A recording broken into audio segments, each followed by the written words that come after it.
Hello everyone, my name is Vivek Sharma. आज की इस वीडियो में हम चार इंपॉर्टेंट आर्टिकल्स के बारे में डिस्कस करेंगे। सबसे पहले मदुरई केस की जजमेंट के बारे में हम बात करेंगे। देन हम यहाँ पे सेंटिनल स्पीशीज के बारे में डिस्कस करेंगे। थर्ड आर्टिकल में डिपॉजिट टोकन के बारे में डिस्कशन रहेगी एंड लास्ट आर्टिकल में फिशरीज के बारे में हम डिस्कस करेंगे। तो मदुरई कोर्ट केस में क्या हुआ? देखिए, मदुरई ट्रायल कोर्ट ने 9 पुलिस वालों को यहाँ पर डेथ सेंटेंस प्रोवाइड किया। अब इनके ऊपर इल्जाम ये था कि इनके पास कस्टडी में 2 लोग थे जिनको इन्होंने बेरहमी से टॉर्चर किया और मार दिया। अब यहाँ पे प्रॉब्लम ये थी कि जो श्रीहरन केस है 2015 का, इसमें सुप्रीम कोर्ट और हाई कोर्ट को ही ये पावर दी गई है कि वो फिक्स टर्म के कोई पनिशमेंट दे सकते हैं। अब जैसे 30 साल बिना किसी रमीशन के। अब यहाँ पे ट्रायल कोर्ट के पास 2 ही ऑप्शन थे, जहां पे या तो 14 साल की ये सजा दे सकते थे एंड दूसरी सजा डेथ पेनल्टी हो सकती थी। अब डेथ पेनल्टी के केस में ये कहते कि ये एक्सट्रीम हो जाता। 14 साल बहुत कम सजा थी और मैं देना तो 25 साल की सजा चाहता था, बट क्योंकि मेरे पास वो ऑप्शन नहीं था तो इस वजह से मैंने डेथ पेनल्टी यहां पे दी। अब Manoj versus state of MP के केस में कई बार ये सेम प्रोविजन आपको देखने को मिलता, प्रॉब्लम देखने को मिलती है, इसको हाईलाइट किया था। कहते judicial intolerance about state brutality के बारे में अगर बात की जाए तो ये बात सच है कि यूनिफॉर्म ब्रुटैलिटी के लिए एक स्ट्रांग मैसेज जाना चाहिए था एंड ये हिनियस क्राइम की कैटेगरी में आता है, rarest of the rare category में।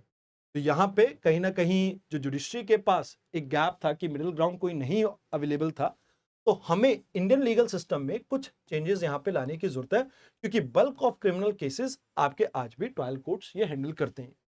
कहते यहाँ पे आप ट्रायल कोर्ट्स को एम्पावर कीजिए कि अननेसेसरी डेथ पेनल्टी का यूज ना हो एंड कहीं ना कहीं श्रीहरन जो प्रेसिडेंट सेट की गई है 2015 की, उसको हमें वापस से रिव्यू करने की जरूरत है एंड यहाँ पर मिटिगेशन इन्वेस्टिगेशन के ऊपर भी हमें फोकस करना चाहिए कि भी क्या वाकई में क्या कॉमन ग्राउंड यहाँ पे एस्टैब्लिश किया जा सकता है। तो ये आपके मेंस का और प्रीलिम्स का क्वेश्चन है जिसे आप देख सकते हैं। आइए अब बात करते हैं second article, sentinel species. Sentinel species ऐसी स्पीशीज होती है जिन्हें आप अक्सर इंडिकेटर स्पीशीज भी कहते हैं, जो आपके इकोसिस्टम की हेल्थ के बारे में बताती है। तो अभी आईयूसीएन ने सेंट्रल स्पीशीज की कैटेगरी में एम्परर पेंगुइन को अभी इंडेंजर्ड कैटेगरी में रख दिया। अब देखो, भारत में वैसे तो कई सारी स्पीशीज मिलती है जो क्रिटिकली इंडेंजर्ड कैटेगरी में आती है, जैसे great Indian bustard, gharials, Malabar quits. Endangered category में रॉयल बंगाल टाइगर, एशियन आपका elephants, snow leopards, Asiatic lions, ये सब आपकी हाई प्रोटेक्शन कैटेगरी में आती हैं। बट इनमें से सेंटिनल कोई भी नहीं है।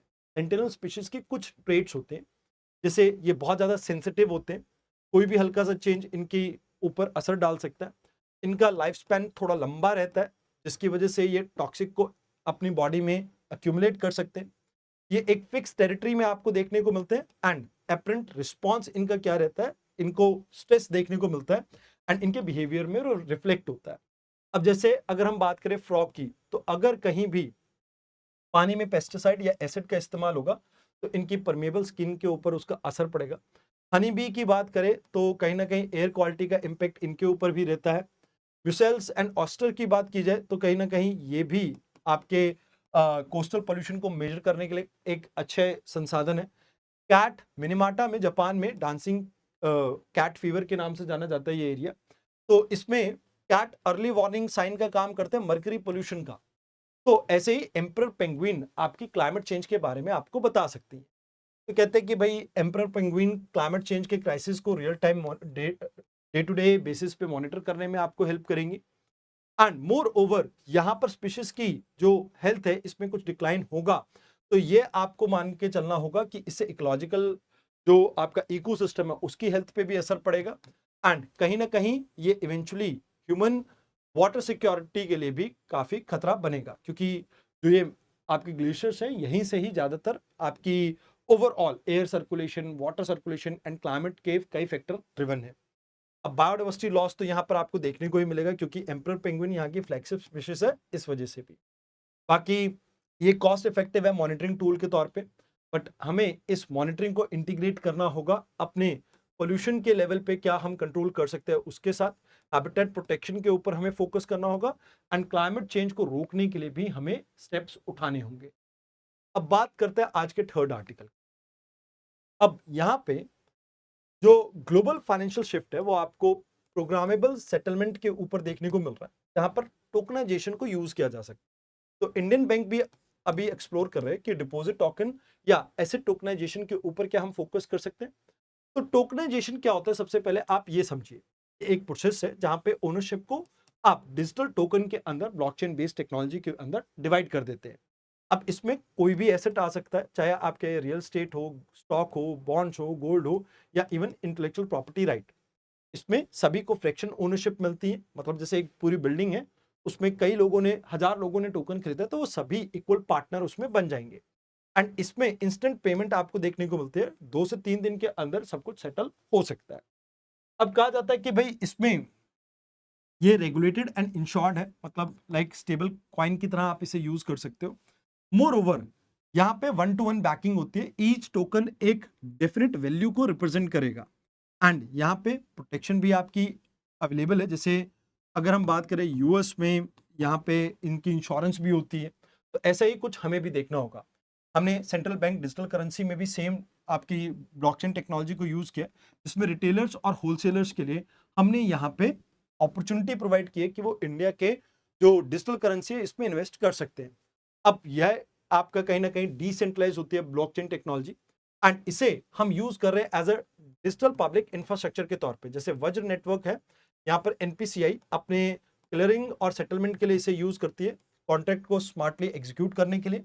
ऐसे ही मिनिस्ट्री ऑफ इलेक्ट्रॉनिक्स ने ब्लॉकचेन इंडिया चैलेंज लॉन्च किया था, जिसमें 10 ऐसे एरियाज के ऊपर हम फोकस कर रहे हैं जहां पे ब्लॉकचेन टेक्नोलॉजी को यूज किया जा सके। अब एसेट टोकनाइजेशन की बात की जाए तो इसे हम रियल वर्ल्ड एसेट्स के अंदर यूज करें, जैसे रियल एस्टेट और कार्बन क्रेडिट में भी इसका यूटिलाइजेशन देखने को मिल रहा है।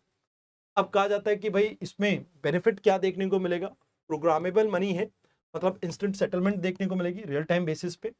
लिक्विड एसेट्स को भी आप, जहां पर कैपिटल आपका लॉक हो जाता है, उसको भी आप यहाँ पे मोनेटाइज कर पाएंगे। यहाँ पे एफिशिएंसी आएगी क्योंकि ऑपरेशनल कॉस्ट आपकी रिड्यूस हो जाएगी।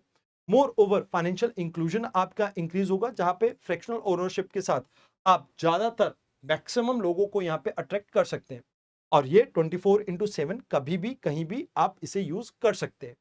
अब प्रॉब्लम ये है कि भाई रेगुलेटरी फ्रेमवर्क में अब फॉरेन एक्सचेंज के तौर पे इसे यूज कर सकते हैं कि नहीं, केवाईसी के नॉर्म्स क्या रहेंगे, एंड क्या इससे मनी लॉन्ड्रिंग जैसी प्रॉब्लम नहीं होगी, इस चीज के ऊपर हमें फोकस करने की जरूरत है। क्रॉस बॉर्डर कैसे पेमेंट होगी उसके लिए भी एक क्लैरिटी की जरूरत है, एंड कहीं ना कहीं ये मेन स्ट्रीम बैंकिंग में क्या यूज किया जा सकता है, क्या इतना तगड़ा हमारा साइबर सिक्योरिटी नेटवर्क रहेगा, इसको भी देखने की जरूरत पड़ेगी। तो पहले इसे थोड़ी बहुत इलाके में आप टेस्ट कर सकते हो, सैंडबॉक्सेस को आप यूज कर सकते हो।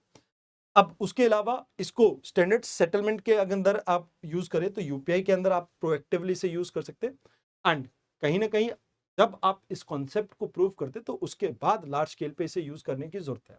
मेंस और प्री का ये क्वेश्चन है आपका। आइए अब बात करते हैं आज के ब्लू रेवोल्यूशन 2.0 की। तो यूनियन बजट 2026-27 में हम इंटीग्रेटेड डेवलपमेंट के ऊपर फोकस कर रहे हैं फिशरीज के 500 अमृत सरोवर्स के साथ। तो कहा जाता है कि भाई देखो, अगर आप बात करें इंडिया की, तो India second largest fish producer है, एंड ये सनराइज सेक्टर है इंडिया में, जिसमें अभी 8% की आपको ग्लोबल आउटपुट का हम पार्ट है। तो इसमें नियरली 3 करोड़ लोग आज की डेट में एम्प्लॉयड है। ओवरऑल हमने 197 लाख टन अभी कहीं ना कहीं फिशरी प्रोडक्शन की है, जिसमें 106% का लास्ट 10 सालों में आपको इंक्रीमेंट देखने को मिला है। 7% के आसपास ये एग्रीकल्चर ग्रॉस वैल्यू एडेड में रिप्रेजेंट करता है, and in additionally seafood की बात करी जाए तो इस बार हमने 62,000 करोड़ इससे कमाए। तो कहा जाता है आंध्र प्रदेश आपका मैक्सिमम इसमें कंट्रीब्यूट करता है फिश प्रोडक्शन में 22% एंड 70% श्रिम्प्स के केस में। वेस्ट बंगाल सेकंड लार्जेस्ट है। गुजरात की बात की जाए, कोस्टलाइन काफी बढ़िया है, 1600 किलोमीटर का। कर्नाटका उड़ीसा भी काफी पीछे नहीं है। तो प्रोडक्शन में ग्रोथ है, इनलैंड डोमिनेट करता है, 75% आपकी प्रोडक्शन इनलैंड से ही आती है। यील्ड काफी अच्छी है, एंड मोर ओवर अगर हम देखें तो लाइवलीहुड भी काफी सारे लोगों को ये प्रोवाइड करता है। तो कहते हैं कि भाई देखो, अभी हमारे पास डाटा गैदरिंग का एक गैप यहाँ पे एग्जिस्ट करता है। End to end infrastructure solution नहीं है, स्टोरेज नहीं है, कोल्ड स्टोरेज, रेफ्रिजरेटर्स नहीं है, and even catch to market जो एफिशिएंसी है वो भी हमारी काफी कम है। तो हमें इसके ऊपर वर्क करना होगा एंड लास्ट में इकोनॉमी ऑफ स्केल को भी यहाँ पर अचीव करने की जरूरत है। कहते हैं सैटेलाइट टेक्नोलॉजी को आप यूज कर सकते हो, पोटेंशियल फिशिंग जोन को आप यहाँ पे इसरो के सैटेलाइट डाटा से आइडेंटिफाई कर सकते हो, एडवांस फार्मिंग को यूज कर सकते हो। यहाँ पे आप कहीं ना कहीं 52,000 रिजर्वायर केजेस को आप प्रमोट कीजिए, एक उनका अप्रूवल ऑलरेडी आ चुका है, तो इनको यूज करके आप अपनी प्रोडक्शन को इंप्रूव कर सकते हैं। More over national marine time fisheries census की अगर बात की जाए तो इसमें रियल टाइम बेसिस पे मॉनिटरिंग की आप ये कह सकते हो कि हम काम कर रहे हैं और उसके ऊपर अच्छा रिजल्ट हमें देखने को मिल सकता है। तो वैल्यू चेन इंटीग्रेशन मतलब फार्म से लेके आपके एंड मार्केट तक ले जाने में आपको टोटल यहाँ पर इंटीग्रेशन की जरूरत है। मोर ओवर कोऑपरेटिव स्ट्रेंथनिंग की यहाँ पर जरूरत है, यानी छोटे फार्मर्स हैं वो अकेले ये काम नहीं कर सकते हैं, तो फिश फार्मर प्रोड्यूसर ऑर्गेनाइजेशन के ऊपर आप फोकस कर सकते हो एंड डाइवर्सिफिकेशन के ऊपर भी आप फोकस कीजिए, सिर्फ एक स्पीशीज के ऊपर काम नहीं चलेगा। तो ये आपका एक पीवाईक्यू हो गया एंड ये आपका प्रीलिम्स का क्वेश्चन हो गया। आज की डिस्कशन में इतना ही था। धन्यवाद।